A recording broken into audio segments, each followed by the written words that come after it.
Ya, kita akan membahas lebih jauh terkait dengan konsolidasi yang dilakukan oleh tim pemenangan nasional Ganjar Pranowo yang melakukan pertemuan intensif hingga memutuskan ada wakil ketua TPN yang khusus untuk serius membidik kalangan generasi zilenial. Ditunjuknya nama Angela Tanosidibio. Kita akan diskusikan bersama dengan analis politik Bang Adi Praitno yang sudah bergabung lewat sambungan Zoom ini yang memahami betul bagaimana dinamika milenial dan juga zilenial ya, Bang Adi Praitno. Selamat malam.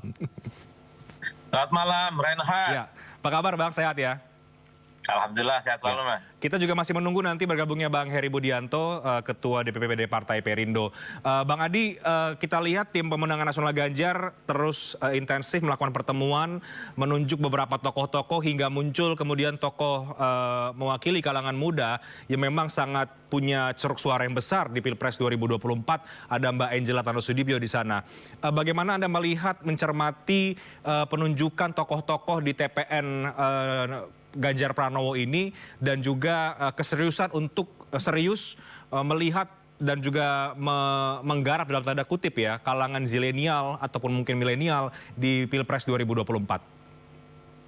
Ya, saya kira secara prinsip sebuah tim pemenangan itu mewakili berbagai banyak ya unsur, terutama dari unsur partai, unsur generasi, termasuk unsur soal jenis kelamin.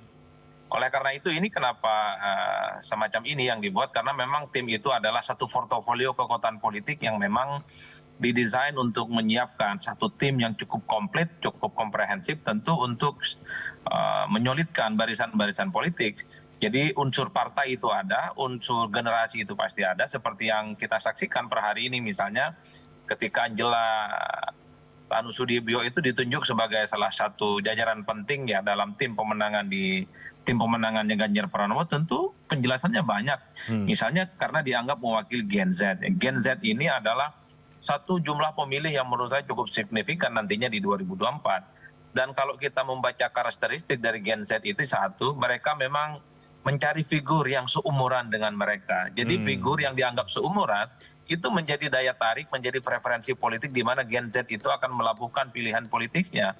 Yang kedua, biasanya Gen Z ini punya narasi, punya chemistry, dan punya diskursus yang hampir sama di semua tempat.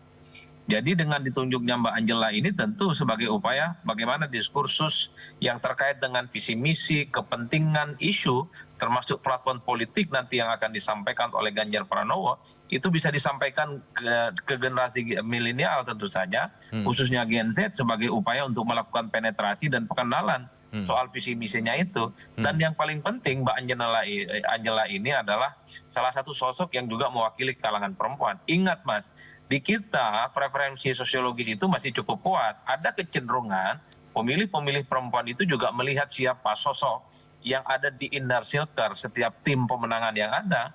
Kenapa misalnya Bu Hovifah itu menjadi rebutan di semua tim pemenangan? Karena Bu Hovifah itu cenderung digandrungi oleh pemilih perempuan. Oleh karena itu ketika Angela ini ditunjuk sebagai salah satu jajaran inti dalam tim pemenangan Ganjar, tentu ada harapan-harapan di mana pemilih-pemilih Gen Z khususnya dari kalangan perempuan itu terafiliasi dan sangat mudah untuk diajak berinteraksi, berkomunikasi, dan yang paling penting adalah untuk menyampaikan gagasan-gagasan besar nantinya Ganjar Pranowo untuk kepentingan 2024. Saya kira di situ sebenarnya kenapa begitu banyak ornamen dan irisan-irisan politik yang kemudian terangkum dalam satu tim pemenangan itu. Oke, jadi memang dalam mesin politik sebuah tim pemenangan ini penting untuk mewakili berbagai aspek ya Bang Adi, dan juga penting secara khusus juga menunjuk sosok atau tokoh yang memang punya kekuatan di bidang tertentu, khususnya ketika kita bicara soal pendekatan ke kalangan zilenial atau milenial ini. Ya, saya kira memang di sebuah tim pemenangan seperti tim pemenangannya Ganjar Pranowo ini kan mutual interesting sebenarnya. Semua unsur ada di dalamnya. Kalau kita membaca rata-rata, ketua tim suksesnya itu adalah kalangan pengusaha, muda lagi. Kemudian wakilnya ada Pak Andika dari kalangan militer. Dan di situ juga ada Pak TGB yang saya kira mewakili ulama yang preferensi politiknya cukup kuat. Yang bisa melakukan penetrasi ke kalangan politik gitu, Mas. Jadi soal tim pemenangannya pun gitu, ini hampir sama irisannya. Dari berbagai unsur diakumulasi, disolidkan sebagai upaya untuk memperkuat basis dan dukungan mereka. Jadi munculnya sosok-sosok seperti Mbak Angela itu sebagai upaya melakukan penetrasi terutama di kalangan Z, termasuk juga di kalangan perempuan. Ini kan irisan-irisan di mana memang ada kecenderungan di pemilih kita itu Mas memiliki basis konstituen sama-sama. Pak TGB misalnya harus diakui di kalangan pemilih Muslim itu juga kuat. Karena TGB ini dikenal sebagai ulama, dikenal sebagai ustadz, dianggap memiliki pengetahuan yang cukup luar biasa. Mbak Angela ini tentu portofolio politiknya adalah sebagai sosok yang cukup energik, politisi, sekarang adalah wamen, ngerti persoalan pariwisata, ngerti persoalan ekonomi, dan yang paling penting adalah mewakili sosok perempuan yang di mana pemilih-pemilih perempuan memang mencari sosok supaya mereka itu engage dan mau terlibat dalam politik, itu mencari sosok yang dianggap idol menurut mereka, yang dianggap sebagai contoh oleh mereka, yang dianggap sebagai panutan untuk melakukan preferensi dan sikap-sikap politik menuju 2024. Oleh karena itu, masuknya Mbak Angela ini tentu akan semakin memperkuat barisan politik pendukung Ganjar Pranowo, terutama di kalangan pemilih Z Gen Z, dan di kalangan pemilih perempuan. Itu otomatis sebenarnya. Tinggal bagaimana langkah-langkah politik taktisnya yang akan dikapitalisasi ke depan sebagai upaya untuk mengakumulasi dan mempertebal bagaimana pemilih-pemilih di kalangan Gen Z dan kalangan perempuan itu semakin solid dan semakin mantap. Saya kira di situ poinnya. Iya. Jadi secara prinsip kehadiran atau adanya sosok Bu Angela Thanosudibyo sebagai wakil TPN Ganjar di pemenangan untuk Gen Z ini memang mendatangkan kekuatan bagi pemilih muda, perempuan, dan juga kalangan zilenial. Bagaimana secara politik langkah-langkahnya? Begitu kira-kira ya Bang Adi Praetno. Kita akan elaborasi lebih jauh dengan Bang Heri Budianto ini. Ada Ketua DPP dari Partai Perindo. Selamat malam Bang Herbud, apa kabar? Malam, apa kabar Bang?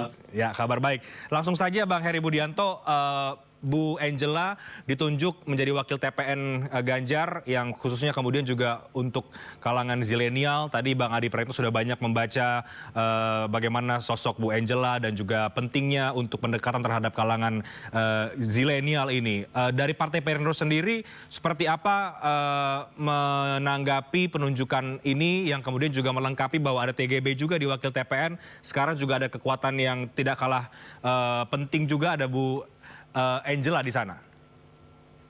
Saya dengar analisis dari Mas Adi, udah paripurna itu, nggak ada lagi yang harus ditanggapi, ya kan? Kami dari Perindo ya siap mendukung, gitu ya, siap mendukung 100%. Ketika kita menyatakan bahwa kita berkoalisi dengan PDIP, dengan P3 dan Hanura untuk mengusung Ganjar, lalu kemudian kita tahu juga ya bentuk konkret daripada kita mendukung adalah kita totality di tim pemenangan nasional. Artinya apa? Dari komposisi yang sudah ada tim pemenangan, itulah tim yang saat ini kami nilai sangat ideal. Apalagi yang kurang, semua ada di situ. Ya, pebisnis, ada Pak Arsyad, kemudian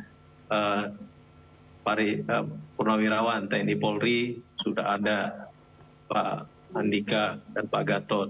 Ulama kita punya TGB, anak muda, perempuan sudah ada Mbak Angela. Saya kira ini tinggal kita gas, tinggal komposisi-komposisi dari keempat partai, bagaimana nanti kita menyusun secara utuh daripada tim pemenangan nasional, lalu nanti kami turunkan menjadi tim pemenangan di daerah-daerah. Gitu, Bang. Tapi secara spesifik Bang Heri Budianto, bagaimana sih partai-partai pendukungnya Pak Ganjar ini melihat pentingnya, besarnya ceruk pemilih dari Gen Z, dan juga mungkin ada tantangan ya, karena Gen Z ini kan mungkin treatmentnya berbeda dengan generasi-generasi yang lain begitu ya. Mereka dekat dengan sosial media, kemudian juga mungkin tidak begitu terpengaruh dengan isu-isu yang sifatnya hard selling dalam tanda kutip, atau isu-isu yang mungkin tidak dekat dengan kehidupan mereka. Artinya kan ini juga ada tantangan di sana sebetulnya, Bang. Ya tentu representasi daripada Gen Z itu kan nanti tidak bertumpu juga pada satu atau dua orang. Keterwakilan wakil ketua umum itu menunjukkan bahwa partai-partai koalisi itu sangat yakin bahwa komposisi dari tim pemenangan nasional, terutama yang mengisi pada ketua tim pemenangan maupun wakil ketua tim pemenangan, adalah orang-orang yang memang kredibel, orang-orang yang mewakili semua kalangan yang ada. Nah tentu tadi saya katakan ke depan komposisi-komposisi ini akan terus diisi. Dan tim pemenangan ini nanti tidak terlepas dari itu saja. Akan ada banyak lagi orang-orang yang akan masuk, bisa jadi itu nanti dari kalangan artis, bisa jadi itu dari kalangan aktivis, bisa jadi itu adalah dari kalangan penggiat-penggiat seni lain, dari kalangan akademisi, bahkan mungkin juga ya dari nama-nama yang juga saat ini yang saya ketahui juga nanti ada dari para aktivis-aktivis mahasiswa yang bergabung. Artinya apa? Dengan komposisi-komposisi seperti ini tidak bisa diragukan lagi bahwa kami sadar bahwa pemilih-pemilih muda akan mendominasi pada pemilu yang akan datang. Nah, kita tidak tinggal diam dengan komposisi itu. Tentu kita harus menjawab. Memang betul bahwa yang paling tahu bagaimana tadi ya keinginan-keinginan dari pemilih Gen Z ini adalah mereka-mereka juga. Artinya apa? Yang paling cepat untuk masuk, mengetahui selera politik, mengetahui juga komunitas-komunitas mereka adalah juga dari Gen Z. Pokoknya tunggu saja lah ya komposisi lengkapnya. Ini kan baru bertahap dan kami sangat yakin nanti itu akan menjawab tantangan publik. Iya, iya. Tapi dari dua komposisi tokoh dari Partai Perindo di TPN di Wakil Ketua ya, ada Tuan Guru, ada Bu Angela, ini memang menunjukkan artinya Bang Heri Budianto totalitas dari Partai Perindo dalam memenangkan Pak Ganjar Pranowo di Pilpres 2024 ya? Ya menunjukkan juga bahwa di Partai Perindo itu kader-kadernya juga sangat kuat dan sangat mumpuni kan. Ya, artinya Partai Perindo hari ini sangat berbeda dengan Partai Perindo tahun 2019. Itu menunjukkan bahwa kami menjawab tantangan zaman lah kita kira-kira begitu, lalu kemudian kami siap untuk berkolaborasi untuk memenangkan Ganjar.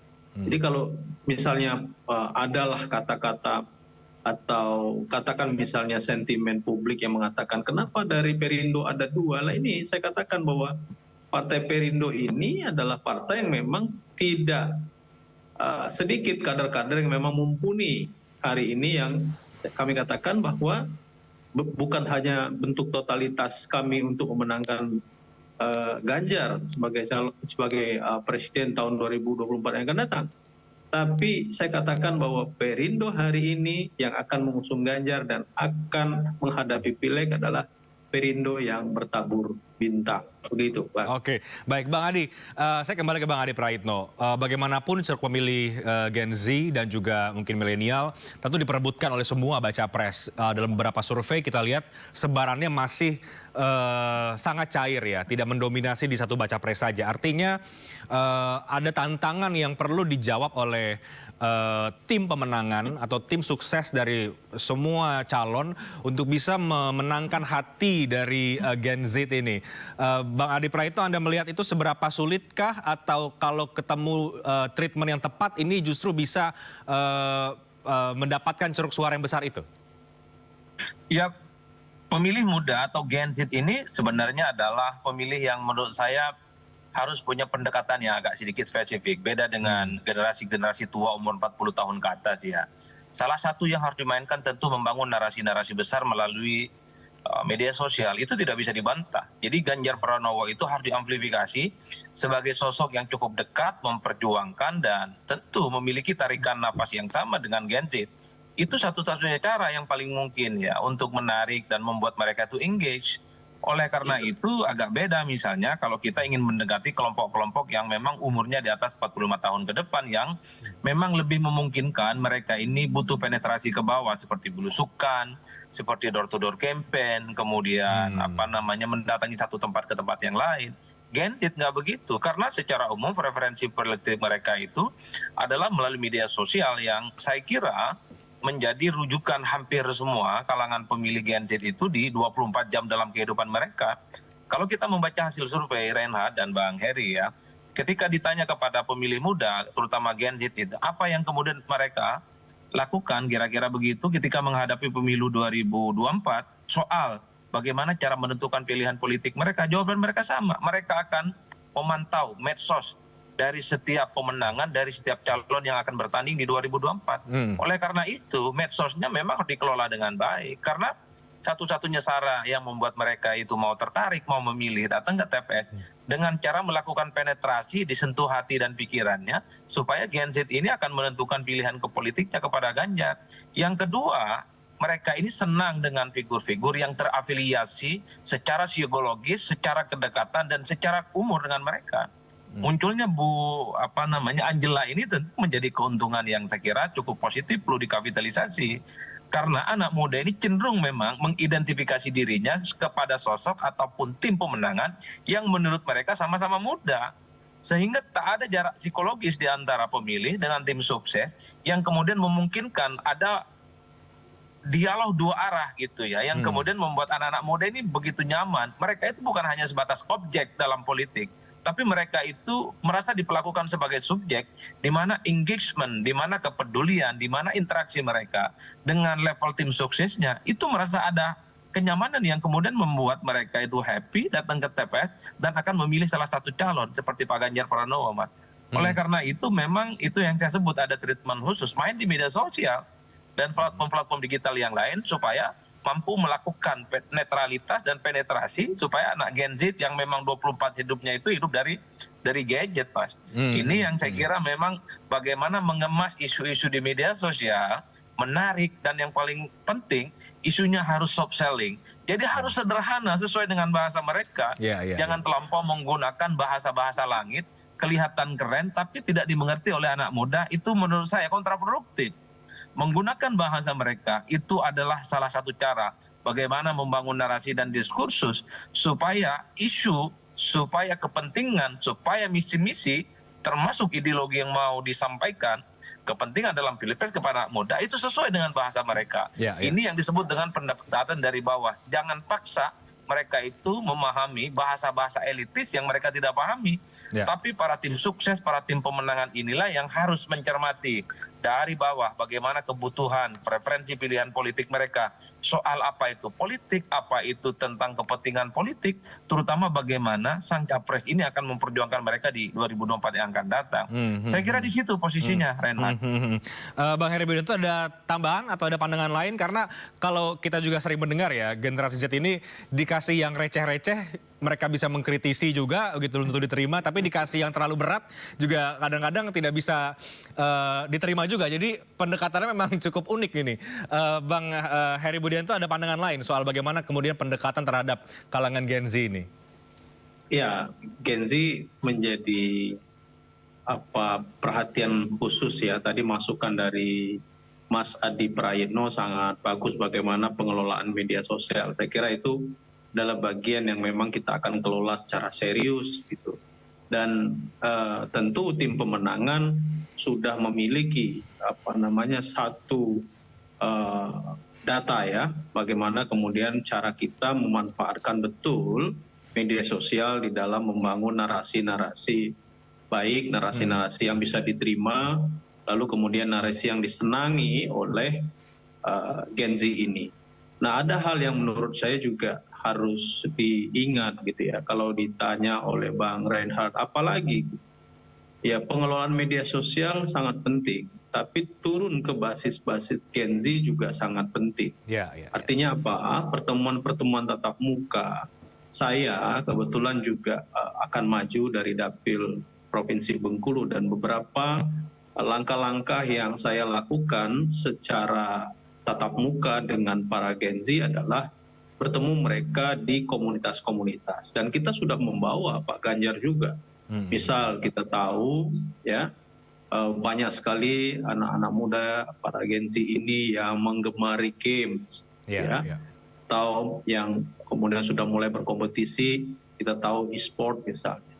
Nah, ini penawarannya luar biasa, dan saya sudah bertemu dengan komunitas-komunitas ini, banyak sekali ya mereka. Lalu kemudian saya juga sudah terjun ke prestasi-prestasi olahraga yang itu juga diisi oleh para Gen Z. Ya, ini kebetulan nih ada para games ya yang ditayangkan ketika saya bicara, ini juga menurut saya luar biasa. Jadi melalui medsos itu adalah satu keharusan, turun ke lapangan menyapa para Gen Z ya juga adalah satu keharusan. Jadi menurut saya dua-duanya adalah langkah-langkah yang harus dilakukan oleh kami di tim pemenangan nasional. Lalu bagaimana kemudian kita membaur, tidak hanya membaur. Saya, Bang Reinhardt, Mas Adi, itu bulan ini itu diminta untuk menjadi manajer tim Porwil kesebelasan Provinsi Bengkulu yang akan berlaga di Porwil di Pekanbaru pada bulan November. Dan para pemainnya adalah para pemain yang umurnya 20-21 tahun. Dan ini adalah para Gen Z. Gen Z Dan saya semua itu ya, Bang, berbaur ya? dengan mereka. Iya. Dan menurut saya ini langkah-langkah yang konkret yang dilakukan. Bagaimana kemudian saya dan juga otomatis nanti ya calon presiden dan wakil presiden yang kami bawa ini membaur di tengah-tengah masyarakat. Jadi upaya-upaya yang seperti ini yang lebih nyata dan mereka kemudian tahu, oh ternyata politisi ini juga peduli terhadap kami yang di olahraga, peduli terhadap prestasi. Mbak Angela ini kan nanti akan menjadi pimpinan kita ya untuk event olahraga para games yang luar biasa juga saya kira. Jadi bentuk-bentuk kepedulian seperti ini juga akan mendekatkan kita kepada para pemilih Gen Z. Jadi semua ranah lah. Jadi ada serangan udaranya, ada serangan daratnya, dan itu semua kita lakukan untuk memenangkan Ganjar Pranowo sebagai presiden pada tahun 2024 yang akan datang. Baik, jadi isu-isu apa yang kemudian dekat dengan kalangan Gen Z ini juga sudah di-mapping oleh Bang Heri Budianto dan juga kawan-kawan tentu di partai koalisinya Pak Ganjar Pranowo. Kita akan tunggu seperti apa pendekatan yang akan dilakukan, tidak hanya media sosial, tapi juga pendekatan tatap muka secara langsung terhadap Gen Z, seperti yang juga sudah dilakukan oleh Bang Heri Budianto di dapilnya ya, Bang Heri. Terima kasih banyak untuk waktunya Bang Heri Budianto. Bang Adi Praitno sudah berbagi perspektif soal generasi zilenial dan juga milenial. Selamat malam, sehat selalu semuanya.